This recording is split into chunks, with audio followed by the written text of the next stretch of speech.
Welcome to our sixth lecture about energy and the energy system. This time we are talking about energy commodities.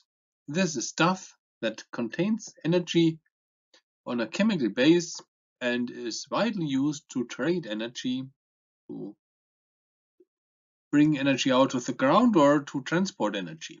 So there's different types of energy, have very different flavors, and we will go through that. So we'll talk about coal, oil and gas, traditional energy, but there's also biomass. That is something that is today a little bit more en vogue, but it was always used because biomass, burning wood, is the oldest way to have a product that contains energy. And there is this so-called hydrogen age, and hydrogen as a substance that might be very influential in the future for storing and transporting energy. Now let's start with coal and the coal age, and what is coal at least. So coal is a special thing.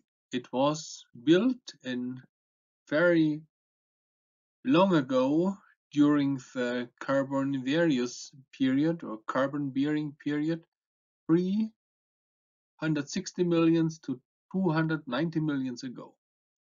So there have been very favorable conditions for coal, and it might be that the main reason why coal at that period was built is because there have been no funguses. And so let's look what is happening in a forest. In a forest you have trees, and if the trees die, if they get old and they fall, and might be some of them are burned, some of them fall down due to heavy storm, then this wood containing a lot of carbon will decay into something that is underground, but then fungus are coming and eating the stuff. And in the early days, this was not the case because there haven't been any fungus being able to eat up the carbon that is contained in the wood or in the cellulose chemical. And so they have been lying there for long periods, and then new layers of material have come over that, and the wood was carbonized to coal. This is a long running process. It needs 100 million years. So be aware about that. We cannot reproduce the coal again by just waiting. That is impossible.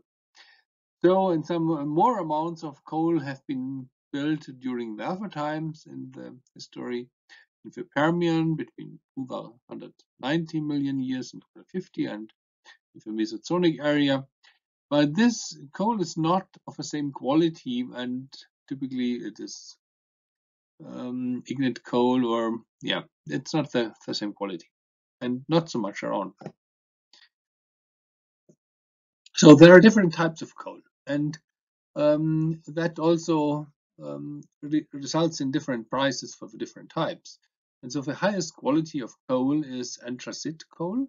It is 86 up to 98% pure carbon, and some 8 to 3% something else, more or less sand.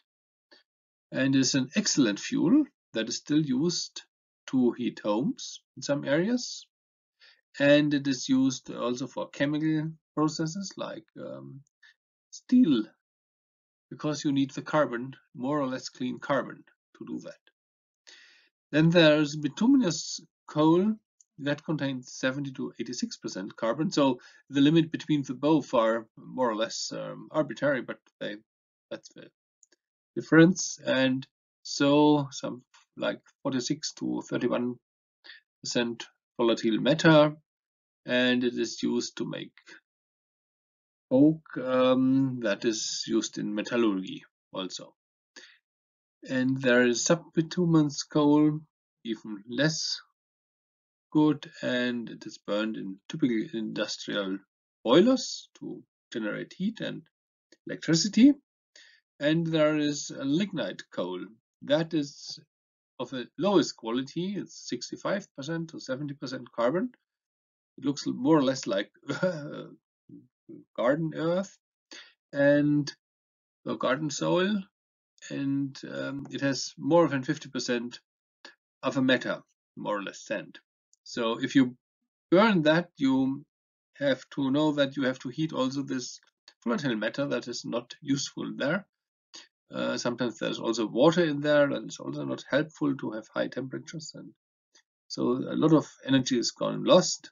And so if we look into the carbon balance of the different types of coal, it is clear lignite coal is the worst. It produces more or less the most carbon dioxide during producing a watt of a joule of energy. So it is used in some industrial boilers, and especially in Germany it is widely used. Germany is 50% of the world market in this area because we have this coal and we have it in East Germany, and for some political reasons we use that. We use more of them than we should do. It's not a good idea to do that. So if we look into the coal consumption, here I have a plot that covers the last 50 years from 1965 to 2015. And so you can see the main trends, who is using the coal. And if we go through that, we find some quite interesting things. The first is that the main coal user in the world was, till the year 2000, the United States. And then they found this shale gas, and coal is going down, definitely going down.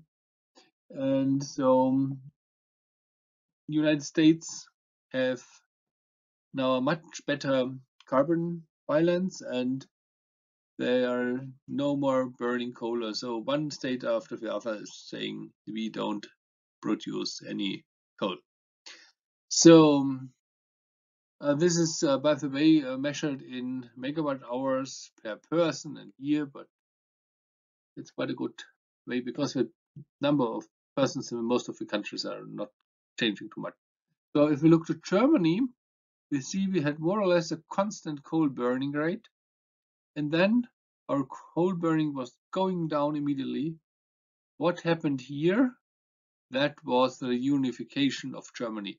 East Germany had burned an awful lot of coal, and all this not state-of-the-art coal systems have gone, and so we are now on a lower level.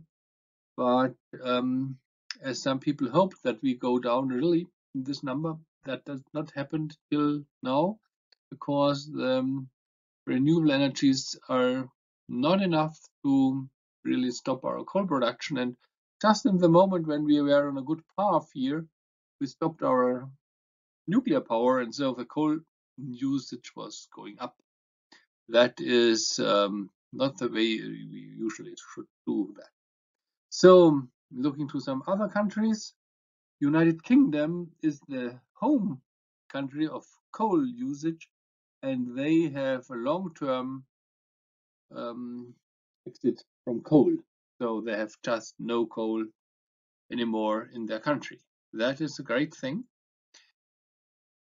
And who is still using coal? And so there is one country that is a real exception, and that is China. So China started very low, and China has gone up incredibly. So China is now the country with the highest coal demand per person. That is a problem in this country because they have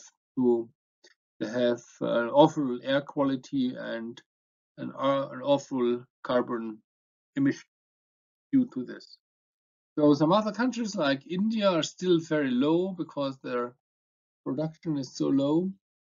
And if we look over the whole world, coal, there has just nothing changed. So what the one country left, the other countries added, and so the long term is something like 5 megawatt hours coal energy per person. very interesting number in the world. Independent what the single country does. So now there's another interesting stuff to generate energy, that is oil. And so crude oil is the driver of the world economy. It is the biggest source of energy. And how do we find crude oil? That is an interesting process.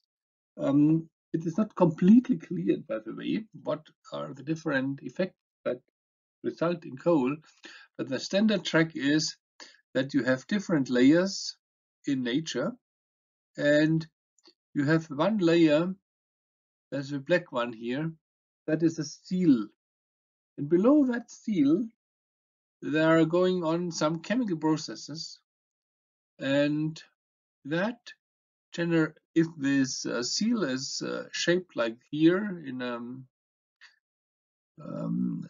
bell shape in some way, then you will have reservoirs of gas and of oil, and below is water. Why is that the way? Because gas is the lightest of them, because it's gas, and oil is lighter than water. So you find oil at this place. So you have to drill down here, where you directly pick the oil.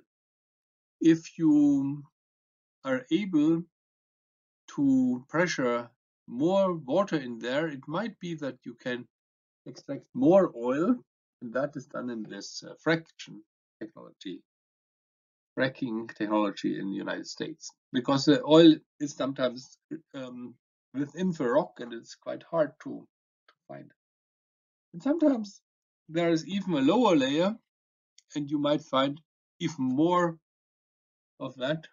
And this may be coal, and the coal is generating the oil. But what the detailed chemical processes are is very difficult to understand, because we have to understand what happened in that time. But in some areas of the world, there is a lot of this oil, maybe below seawater, maybe above seawater, like in Saudi Arabia. That's not critical here. So what is oil? So the crude oil, and we are talking first about crude oil, is something that is not very useful. It is a really bad smelling stuff, and it is not actually used for anything today. So what the people do is they have a system where you can separate the different types of carbon, and so there are this hydrocarbon chains here. This is a hydrocarbon chain, you see this, and this is the carbon atom, and this is the hydrogen atom, by the way. And so you can count how much carbon you have: 1, 2, 3, 4, 5, 6, 7, 8, and 8 translates to octane.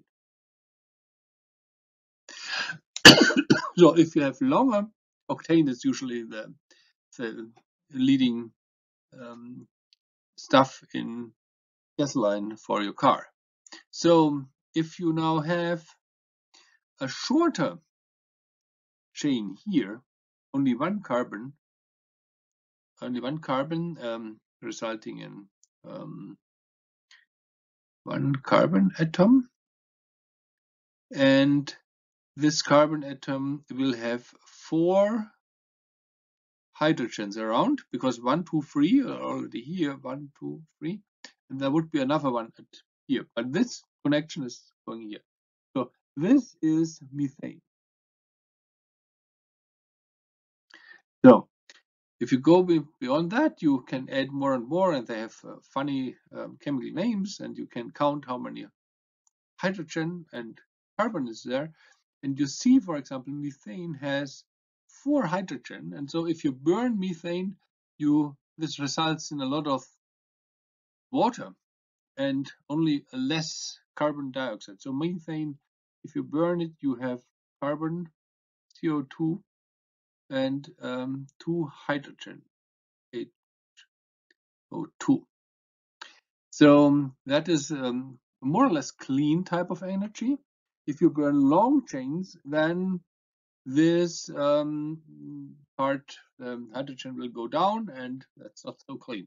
So now what we are doing is, what they do in the refining process, is they heat the oil, and the very short change, like C1, so this is C1 in this station, and these are gases. So you might have seen liquefied petroleum gas that is sometimes for camping use or small homes. Then you have naphtha, the chemical that is useful. And there you have the area where you produce the petrol for vehicles. And here a little bit longer chains for airplanes. Yeah, not only for this high-speed planes, for all the airplanes. Less longer change are than diesel fuel. And so you see there's always a boiling point with them. And the boiling point of diesel, for example, is 270 degrees. So it is you need quite a lot of energy to start, even ignite a diesel. So if you have ever tried to burn diesel, you will see that it doesn't ignite at all. If you have petroleum, that is really dangerous because it has a low ignition point. And so don't smoke at the petrol station, the gas station. So then others are used for lubricants, oil, waxes, and polishes. And very long carbons are used in containers, in ships, different types of ships. And they produce a lot of, more or less dirt if they drive. So there's always the saying that the 20 largest ships produce as much dirt in the air or sulfur than the cars. Maybe that's not completely out of range. And that's also used for something like central heating systems. And by the way, bitumen that makes our roads is also part of that process. That is quite a nice thing because you produce the petrol for the cars, and by the way, as a byproduct, you produce the bitumen for the street for this car. That's a funny thing. Now, if it comes to economy, then things get really weird. So the price of oil, as you might think, it is a simple thing because it can be produced, people will buy it, and then what's the price? So there have been very different prices for oil. Be aware we are talking about in a log scale to give us a chance to put that in one plot. And so the early price of oil was really low, and it was always about something in the $20 area. That is the money you need to dig out or to pipeline the oil and to produce the stuff you want to have. And that was the golden age of oil at that time, until something bad happened. During a war in the Middle East, the oil countries, like the OPEC countries, the OPEC is a construct of different oil companies, the OPEC. They have some monopoly or had some monopoly on oil. They decided to change the price together, and so the price in the year 1973 rised incredible to a never thought level of $60. And then at the end of the 70s, there was another time a war in there, and so it rised up to $120. It should be mentioned that the dollar scale here is adjusted for the inflation rate, so we can compare it because inflation also changes the price, but that's not part here. So we have this, and that was the peak price in about 1980. And then the price massively dropped down due to new countries tried to produce oil, and some recession and economic reasons, and it has gone really down in the range of 20 again. So the reason here was that there was no one requiring oil, and people thought we can do everything with internet. So that's the internet time. And then after that, things really changed again. There was a peak in the area of $143, and the oil price collapsed again. Today, it is in this low region in the area of $30. And we don't know how long that will stay. But you see, it's really difficult to predict. So if I give you only one part of that graph, you cannot know the price of the next decade. It can go up to a 200 or maybe 100 or 150, or it may go down to 20. We don't know. The reason is nobody knows how much oil is here. But another reason is today that no one knows how much oil will be required if we have all electric cars, and a lot of energy is produced by new means, for example, renewable energy or nuclear energy or whatever. And then oil is not that valuable. And the other thing was that the United States are now independent of the Middle East oil, and so the price is more or less low in the moment. But it can be that it will change again. We don't know that.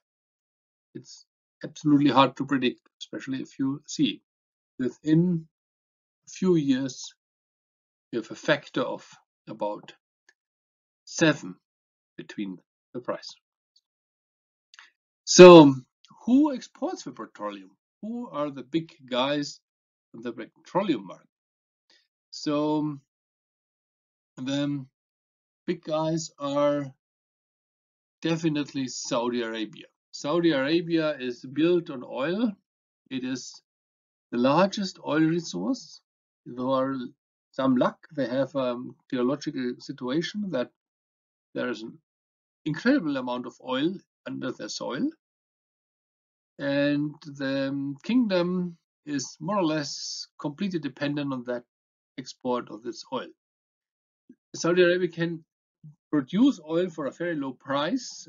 Some people say it's about $5 to $10 per barrel. A barrel is 169 liters, by the way. And so there are some neighbor countries of Saudi Arabia, United Arabs, Qatar, Iraq, Kuwait. They are all in the same area in the Middle East, and they all produce together a real big amount of oil. There is one country that is not really understood, that is Russia. Russia is by size the largest country in the world, and more or less because it's luck if you have oil below your soil. If you have a large country, you have a lot of oil below.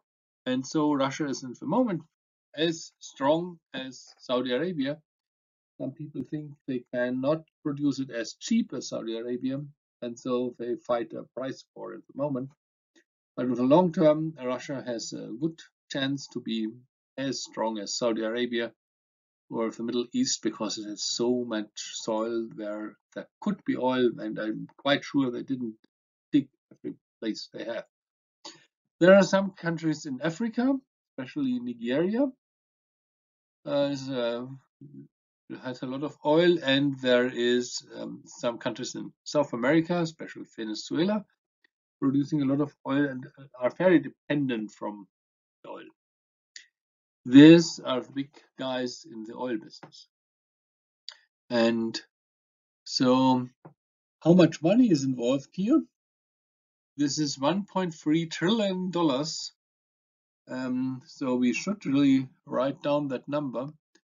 It is 1,300 That's now billion, that's now million, that's now thousand, and that's now dollars. That's the amount of oil that is monetarized per year on this planet by these oil countries. And so some of them are incredibly rich, like Saudi Arabia or Emirates or Iraq was, Kuwait. And the world business is strongly depending what they do. So if you remember, the oil price can go up by a factor of 5 or so. This has a big impact on the global energy market. And now let's have a look into countries that are very dependent on oil. That is here shown again.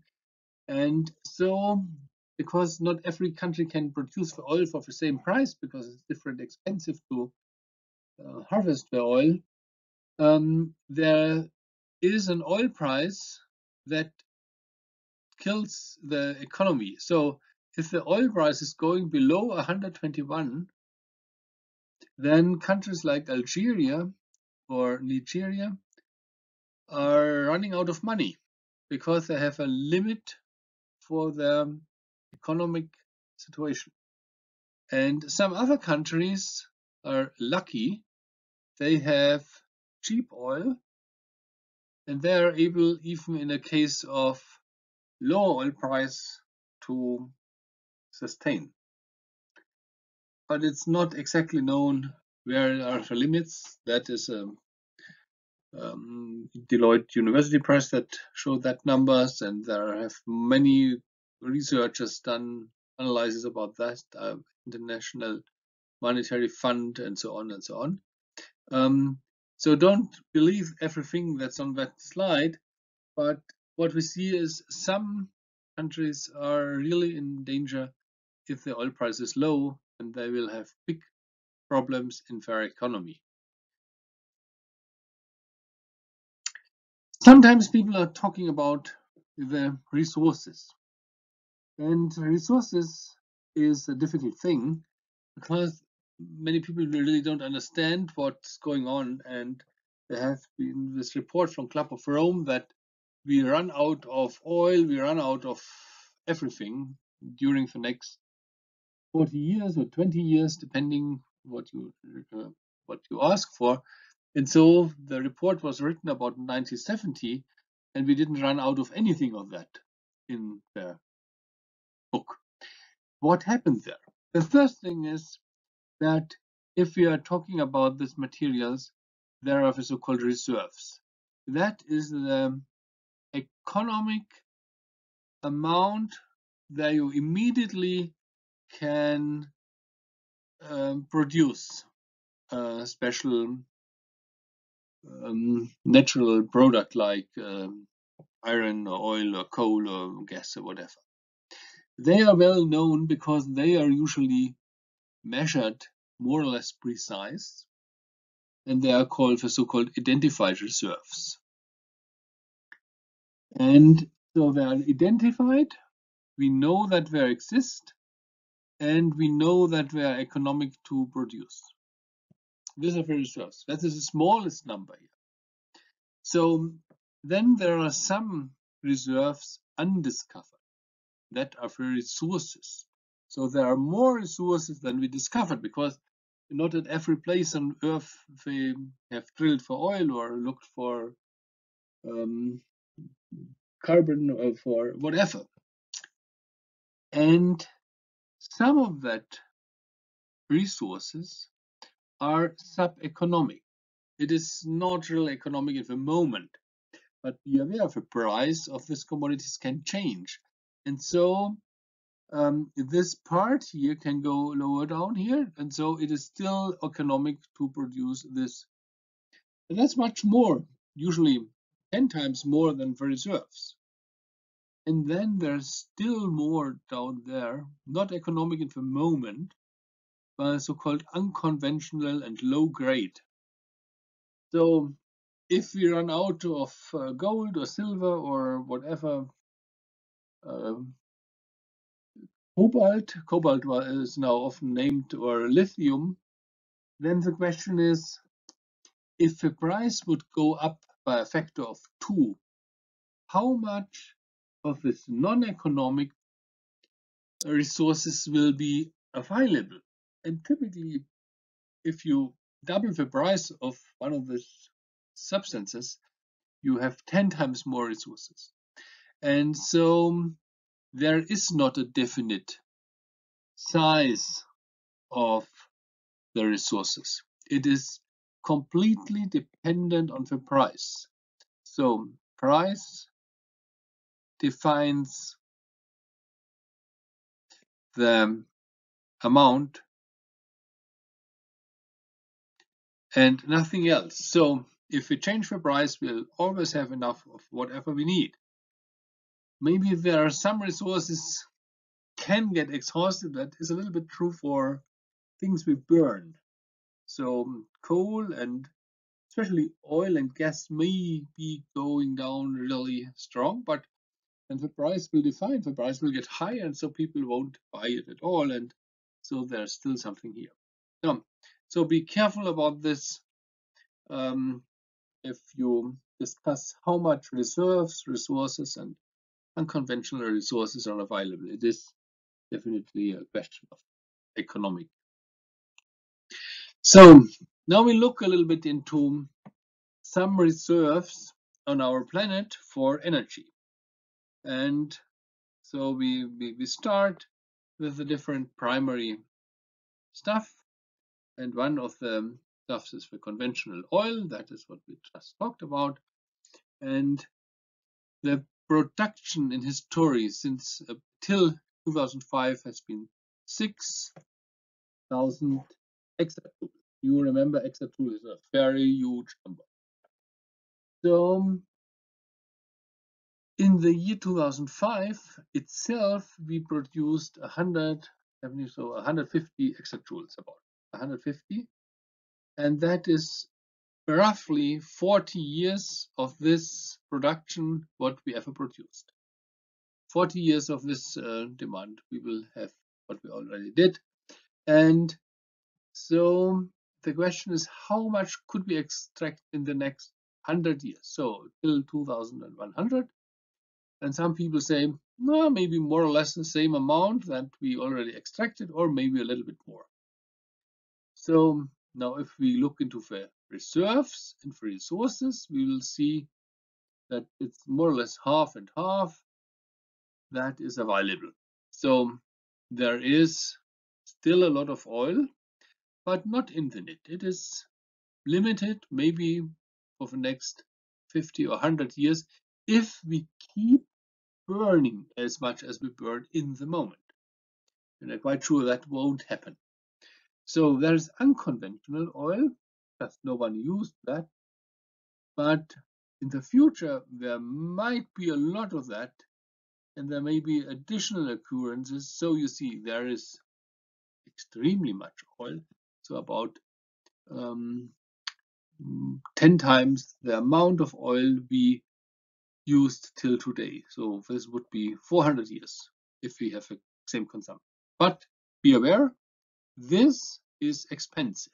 So that's not the same price as we have in a Saudi Arabian oil. Then we have gas, and the amount of gas that we've used was not as high as the oil. We still have a more or less smaller gas consumption, but, and that's the interesting thing, gas has a big amount of reserves and resources, so we can run that much longer than the oil. And now the unconventional gas that wasn't used till today much, but there is an extremely big amount, especially if you look into the last number here. It's 1,000 times, it's 1 million exajoules, and that would reach gas for not forever, but for the next hundreds of years. But be aware that produces also hydrocarbon, and it's a hydrocarbon, and you burn it and you have a carbon problem in the atmosphere. So the limit is not the the stuff that is in the underground, the limit is what our atmosphere can absorb. That's the critical point. So if you look to coal, interestingly, it was exactly as much coal used as oil till today. We don't use too much coal. We use still not as much coal as we use oil. And that is the sad thing for our atmosphere. We have more or less unlimited resources. So we could dig so much coal out of the ground, the Earth can be really completely killed by the carbon emission. Hopefully that never happens, but be aware, it is dangerous. So uranium for using reactors wasn't used too much till today. And there is enough uranium here, and there would be here a big number. Especially if you look in unconventional uranium, you have numbers that are outrun all the other numbers with 2.6 million. And if you go beyond uranium to thorium, then you can add another factor of 10 or even 100. So the reserves and additional occurrences are incredibly large, but we don't actually know how long we can use them for environmental reasons, because that limits our resources. So what can we do? We can use a different type of energy. We can use renewable energy. And the question is, what's done in the renewable area? And here we have again our exajoules. And so the biomass itself is at the moment the biggest part here, here in 2005. And depending whom you ask, then how much will happen the next year. So solar is here the big winner. Maybe that is the next big impact in energy. And the technical potential, that is what we could do, and that is very interesting, is only with solar as large that we really could completely solve every energy problem.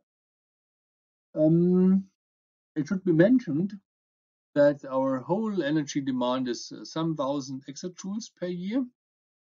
And here we see that we can produce about 1,000 times more solar energy than we need at the moment.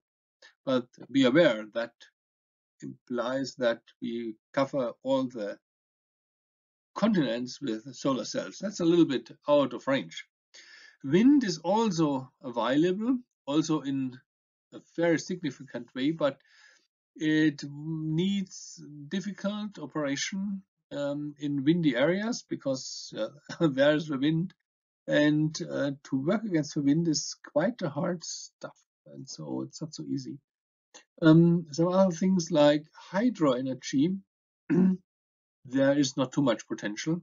So there is always some potential, but that's not a big number. And there is a big number of geothermal, but it is also very difficult to run geothermal energy sources. So we are in the lucky situation that we have enough, but we are in the unlucky situation that it is a little bit difficult to use it. We will see that in a special session about solar energy. So now energy trading. Now, if we talk about energy trading, we divide the world in some special areas. So what are the areas in this map? So one area, so I try to point that out, is the OECD countries, North American and more or less Europe and Australia, because they all have a very similar society, more or less similar society. Then there is Latin America, starting with Mexico. There is Africa and the Middle East. There is Asia, including China and India. And there is the old Soviet Union as a reference. So these are the real big players in this world for energy production and demand. Now, what happens? As I already talked about, there is a big export of energy from Saudi Arabia and the countries around. And they produce energy, and there's an energy flow. This arrows, the size of this arrows shows you how much energy flows to different areas. And what you immediately see that there is one sink where all the arrows go, that is Europe. So Europe has just no own energy sources, and so we import a lot from Russia by more or less gas imports, and from Middle East, and from a small amount from Africa, by the way, this one. So United States also is an import country, but that is in the moment a little bit changing, and so maybe that is not longer true here. And who else is sucking up energy? Of course, Far East, especially the Japan, is strongly dependent on oil, and some parts of East Asia. So here we have the gas pipelines. So we are talking about gas energy flow, and there is only one big player, that is Russia, bringing gas to Western Europe, especially to Germany. They have pipelines, and these pipelines can really transport an awful lot of energy in the range of 10 exajoules a year. There is some energy, gas energy from Canada going to the US. All the other streams are small. That has technical reasons, because it's quite difficult to transport energy from United Arab to, say, Japan. You have to do that by ship and liquefy the energy, and that is not the cheapest way you can transport energy. There is also coal, but as you see, coal has not this big arrows here. The reason is mostly coal is used in countries that have already coal. If you don't have coal, you don't buy it on the market. Some of the countries like India has a little bit import from Australia, and Australia is the country that really has a significant coal export. And so Australia is a very interesting point here, because Australia has a lot of sun, as you might know, and the people there are environmentally friendly. But what they do is they buy the batteries from Elon Musk and hope they are energy friendly, and they export coal in big amounts here, and that is a shame for this country. So I'm not quite sure how long they will continue that. By the way, some of the coal in Germany is coming from Australia, some is coming from South Africa, and some other minor countries, especially Russia, and a little bit is coming here from the Donetsk area. This is all numbers together.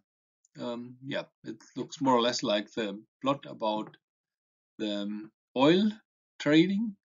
The reason is that oil trading dominates the energy market for goods you can transport, and so the big guys are Saudi Arabia and Russia, as you see. This is Venezuela, by the way. That's also a big player. And there is now a very interesting plot here. That is, in the first moment, is a little bit confusing because there are so much errors in there. But what happens here? If you buy products, these products have energy inside, because if you buy, for example, a mobile phone, this mobile phone might have been produced in China, And China used a lot of energy to produce that.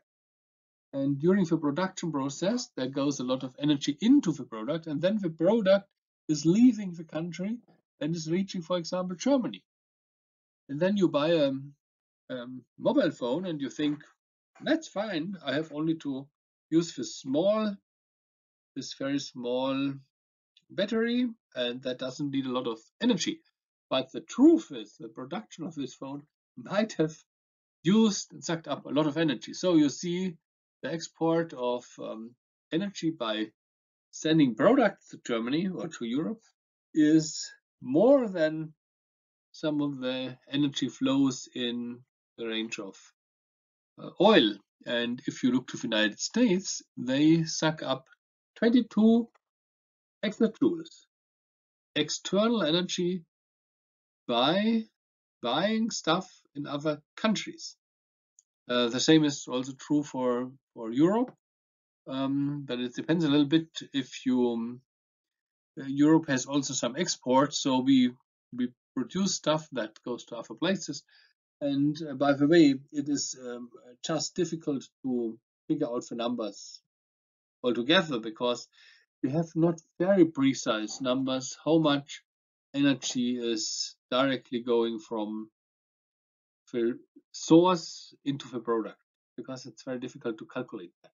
For example, do you add up the numbers for the people who produce that and they are sitting in a warm room at home, otherwise they could not go to company and so, and then things get a little bit confusing. So we don't exactly know, but you see there are real big errors here. So 18.7 exajoules to Europe and 22 to United States. So these are the two big players who buy stuff from other countries. Now, if you look in a market like the gas market, that is quite interesting, because sometimes people think gas price is stable because I always pay the same amount of money. Here is a chart for only 20 years and showing the gas price in the United States. And so the gas market is so here it's Henry's Hub. That is a place where you can buy gas, liquefied gas, or natural gas in US. Yeah. So the low price is somewhere in this $2 region, and you see sometimes that's reached. And sometimes the price is going up. For example, here there was an energy crisis in California, and there have been hurricanes, and hurricanes may demolish the production sites in South US, and then the price rises up to $15. That is about 8 times the typical price, 7 to 8 times. And then you see most of the time that of the hurricanes here, they do that, or some special cold weather, or very warm weather. Yeah, warm weather is not that a big problem, because it's not too much gas, but you sometimes need a little bit gas for the electricity, and then this electricity for the air conditioner is coming from gas. So more or less in the last years here, you see the price is very low, and it's not so sensible as it was, let's say, before 2010. And the reason is the US has now an awful lot of shale gas. They can produce more gas than they can use. They are starting to export, but the internal laws don't allow to export, and so the gas price is very low. And the gas price is always competing with other sources like coal, and because coal is now expensive and it's a dirty fuel, so they convert to gas. And there are two things that really work. Gas is cheap, and the price is not fluctuating, and the US doesn't have to import that. So that is a reason why a lot of gas turbines have been built in the US, and they make a good job together with, for example, wind and solar energy, because you can switch on and switch off a gas turbine much faster than you can do that with a coal.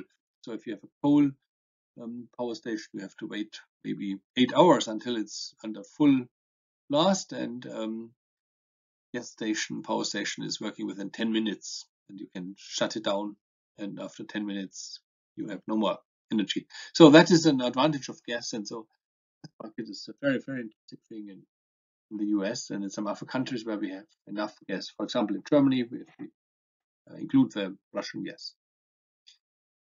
So if we are talking about energy products, we have to understand a little bit the energy density. Because if you want to buy something that has a big density, so then you have to transport less. So if you go hiking, for example, you may take a bag of peanuts with you. The peanuts have high energy density, and if you take salad with you, salad has a low energy density. So if you are going hiking, usually you have peanuts and not salad with you. So the same is true, more or less, for the transport of energy.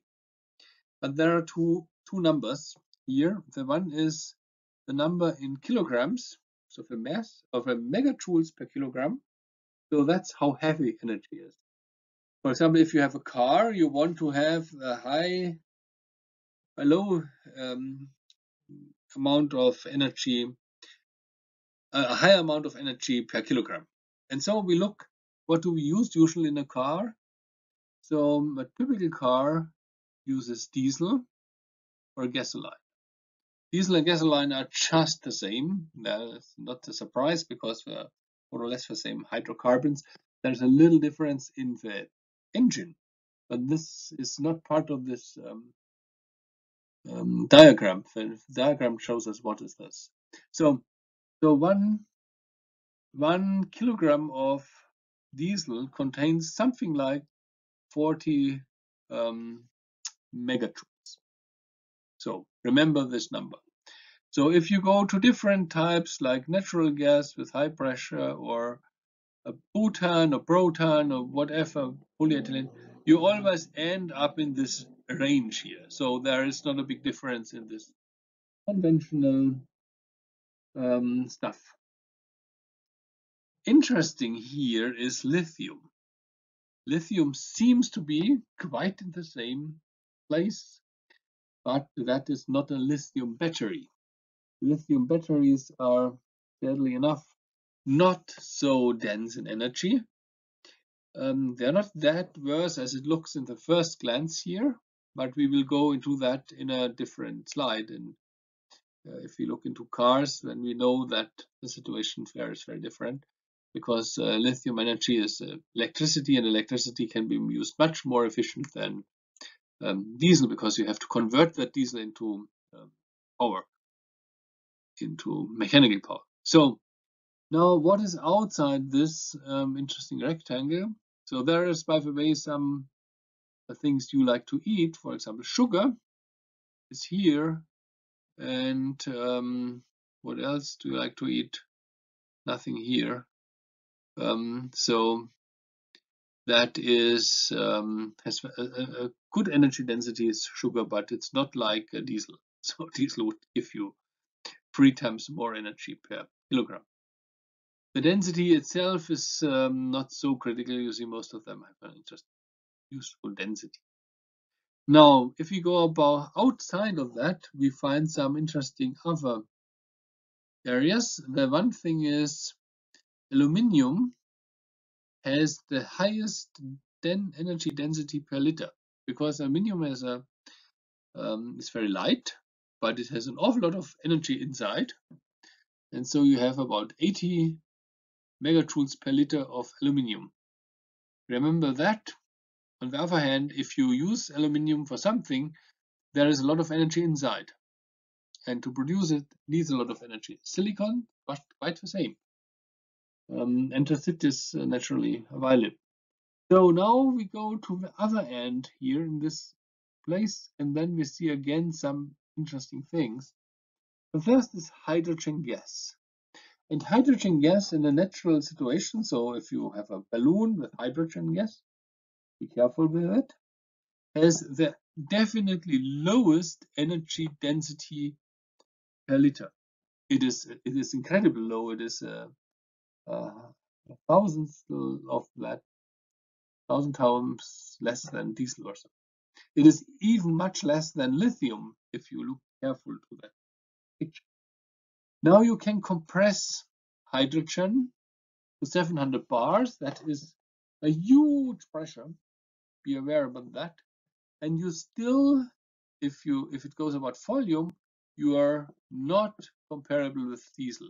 It is still about 5 times less dense than diesel. The result is that the compressed hydrogen gas in a car eats up a lot of space. So maybe if a front trunk and back trunk is full of gas containers, you can liquefy hydrogen. Then the result is a little bit better, and especially you don't have to have this dangerous high pressure system. But liquefying hydrogen is difficult because you need a very low temperature. The temperature of liquefied hydrogen is something in the range of minus 250 degrees Celsius, and that is quite difficult to manage and to operate. And after some days, the hydrogen has gone after a while because it's got warm and warmer and dissipates. So although we talk a lot about hydrogen, I think it has too much troubles because the density is low and there is no natural hydrogen at all.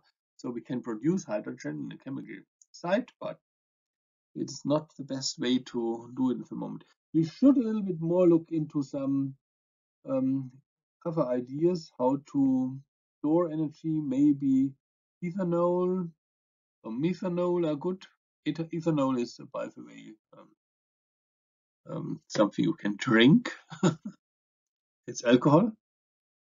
And so there are, that is fat, by the way. If you are eating your fat, you see that has quite a good density. It's not far away from diesel. And there have been ideas to drive cars with all of that here, but most of them are not really useful. So if we look into this and the energy density of fossils, we are usually in the area here. So they're all in this range. The question is now, how much land area do you need to produce energy?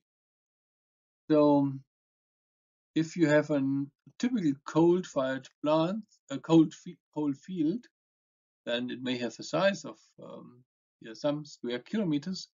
And how much energy is stored there? It's quite huge. It's and a coal-fired plant can produce a kilowatt per square meter. Something about that. So remember that number. So if we have this, we have 1 kilowatt per meter squared. If we use something else for example, producing energy, so photovoltaics produces about, on the long run, because you have day and night and so on, in the range of 20 to 40, no, 20 to 40 watt per meter squared. That's not a big density. You can optimize that with flat panel. The flat plate collectors are producing only heat, so that's not a real way to do it. And wind energy, by the way, has a very low density.